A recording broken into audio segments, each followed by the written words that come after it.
Are we recording? Yeah. Hey guys, I got a little project I just finished. I thought I'd share with you.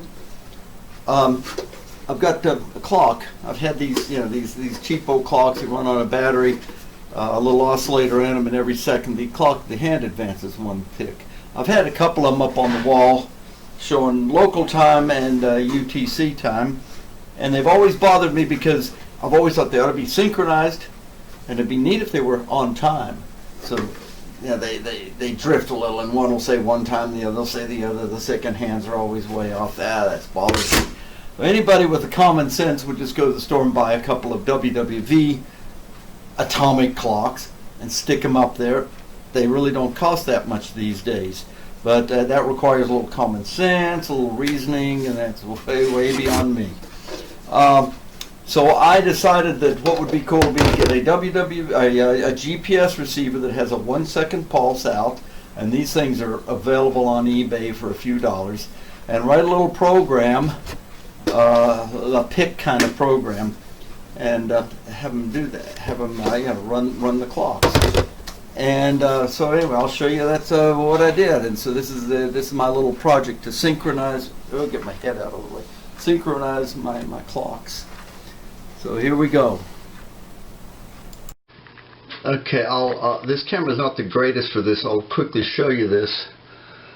Just memorize it because we'll refer to it later. There are two integrated circuits in here. A little power supply that turns the 12 volts into whatever it needs. A bunch of lights, mostly for me because they look cool. And the GPS dongle. This is a receiver. It's a complete receiver. They're actually pretty high tech. This thing very sensitive, and it supports some of the latest things, and it's cost like $10. It's unbelievable. I use only the 1 pulse per second output, set to 5 volts and a 1 volt output. It also has the NEMA data, so I could read the time directly, but why bother? The clock doesn't know what time it is anyway. All the clock does is it gets a pulse and advances 1 second. It hasn't a clue what time it is, and it doesn't. There's no way to control the clock to where even if I knew what time it was, I couldn't do anything about it. I've got buttons on here, and what the buttons do is the left clock or the right clock. They're just independent. It moves this hand fast, about 3 times normal speed. And then whenever I release that button, it stops. And if I push the start button, it starts at the beginning of the next second. So it waits until the next second. And so it's relatively easy to set. The hard part is mechanically, you got to turn the hands and all of that stuff. Anyway, okay, we'll get on to a little bit more detail here. Okay, it looks like, I don't know if we can see that, 5 megahertz is what's coming in. So we'll zoom in there and see how this works. Episode 23 hours, 42 minutes, coordinated universal time. Isn't that cool? 1 second pulse from the GPS. I have to set it, but once it's set, it's there forever. Okay, anyway, hang on, stay tuned if you want to see a little bit more about how I did it. You might find it interesting. Don't stay tuned to find out how I did it because you want to do one. Don't. Go do something else. It's a lot easier just to buy a clock. But it was fun. I learned a lot, and it was great fun to do.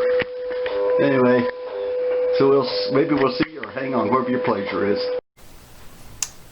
Okay, I've got a different camera and a different microphone, so it'll sound a little differently. Hopefully it'll be okay. I built this thing around an Arduino. If you don't know what an Arduino is, well, I'm not going to get into it, but it's a little microprocessor like a PIC. It's really for a dedicated process as opposed to something like a Raspberry Pi that's really a small computer. This is a very small computer. The thing about the Arduino that makes it an Arduino is it's a little board, and it's got a whole lot of the hardware built on. That's the biggest advantage, if you will, of an Arduino over a PIC. They basically do the same thing. Turn on lights, look at buttons, run motors, do whatever you want to do. but so much of the hardware is built into an Arduino that it frees you up from having to build quite so much hardware. In fact, they make a whole lot of little gadgets you can plug into the Arduino. They call them shields. Like if you want to run a bunch of relays with this thing, write a little program to run relays, and if you do a pick, you sure can, yeah, no problem. But you got a whole lot of wires, a whole lot of mucking around to do. And with these things, they make these little gadgets called shields, and there's just zillions of them out there. For instance, this shield has a bunch of relays on it, and all the pins line up, and you plug this thing in here, write your little program, and connect the stuff to it. Boom, you're done. You can, of course, put these in boxes and make them look neat and do whatever you want, but so much of the hardware is done. I'm a real fan of these things. Now, what I did on mine, if you remember what that looked like, there was not an Arduino board in there. There were just a couple of little integrated circuits. And so what they make is the equivalent of PICs. They've got the single chip integrated circuits. Right, there's one right there. This is a particularly small one. This has, what, 8 pins?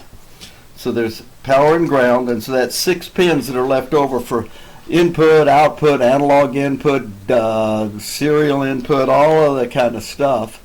And what's neat about this, you program it with the Arduino software, and in order to upload it, you get one of these little things for $10, and you plug you write your program with the Arduino IDE or whatever, whatever that thing, and put this into your serial port, push the button, and now the code is on this little chip.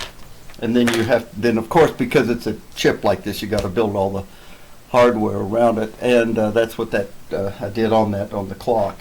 I chose to go this way instead of big old clunky entire Arduino, just because I did.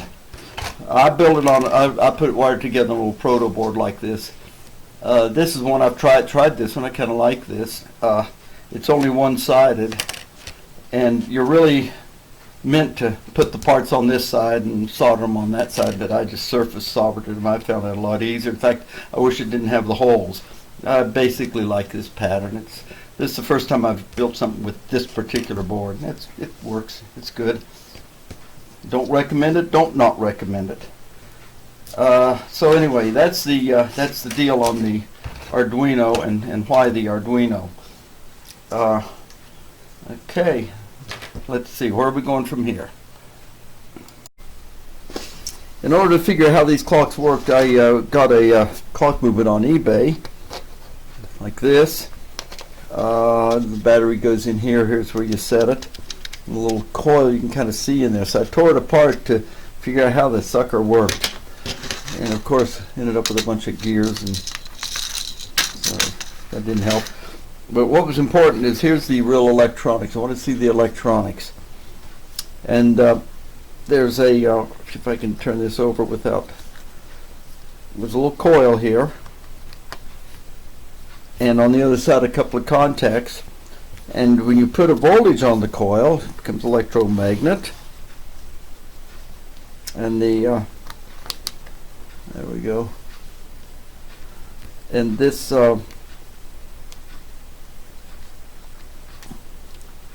core of the magnet fits in there. So when there's current through the magnets, it makes electronic magnetic field, and across here will be a little magnetic field. One side North Pole, one side South Pole. It's offset just a little.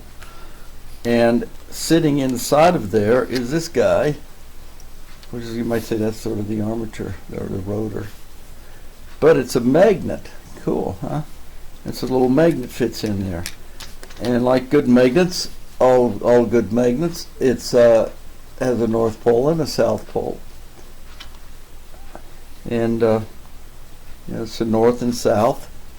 It fits in there. Except this is a special kind of magnet. It's called a transverse magnet.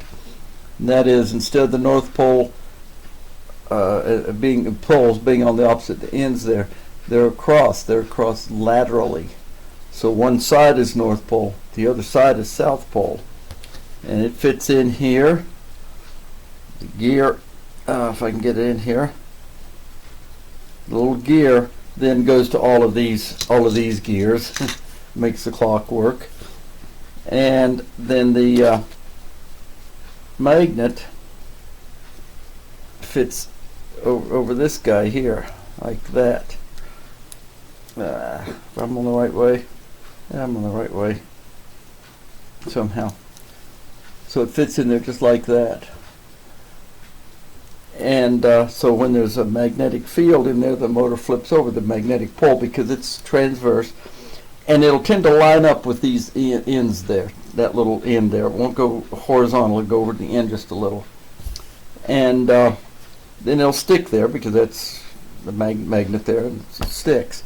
And then whenever you flip the magnet over, the polarity of the current, then the magnet flips over the other side, and then back and forth and back and forth. Well, it actually goes around. It goes around and then around and around. And these kinds of motors are called Lavet, L-A-V-E-T, Lavet motors, and they're quite involved, and there's quite a bit of stuff on them. You can do like everybody does, Google them, but there's quite a few papers written on them. They're fairly involved on exactly how they work, and so in order to make this thing work, all I had to do, get rid of all this stuff. All I had to do is put a voltage on these pins that go to the coil, and there we go. If I can focus that, so you just took a wire there and there, and that's a volt and a half on the coil, and the microprocessor has no problem at all driving this thing. So I put one pin on the one output port, the other pin to the other output port. Actually, to a current limiting resistor because it was 5 volts, and put LEDs on it so I could see it flash, but that's the details. But the microprocessor has no problem flipping back and forth and back and forth. And so what you do is you put a little voltage on this thing, flips it over, and a certain about 20 or 30 milliseconds, then you hold it. And then at the next second you flip it the other way. And the gear mechanism is such that a half revolution of this will be 1 second. Now they made this. I was lucky in finding this thing because the new ones they really don't do them quite that way. The new ones they make have all this same mechanism. However, that 1 second click click click is annoying to people. It's annoying to me too, but I'm kind of used to it. And so what they've done is modify them a little bit and make them so they don't step for a half turn is not in a half a second, but they do it in about a 1/16 of a second. So these things flip over the same speed, but then they go again. And so the end result is that the hands move almost smooth, much more smoothly. So the little steps in are very, very small. And so that's the way the new ones work. If I had ended up with that kind, I could have just rewritten the code and have it pulse it more than every second to make it pulse it faster. But anyway, this is the way I did it, and it works okay. And actually, for a ham thing, for watching the clock where you're watching that thing, those 1 second ticks are actually kind of nice. They go click, click, click. Okay. Anyway, that's it. It was a fun project. I enjoyed it, and most of the stuff I kind of knew. It was just kind of fun to do it. But this was new to me. This was kind of neat to kind of learn about these little motors and build a little project, and it definitely is neat to see the clock there, both hands just right on time, and to exactly right on the top of the minute, bang, they're right on. So that part's fun. Okay, anyway, have fun. Catch you guys later. 73 hours, 5 minutes, coordinated universal time. That is cool.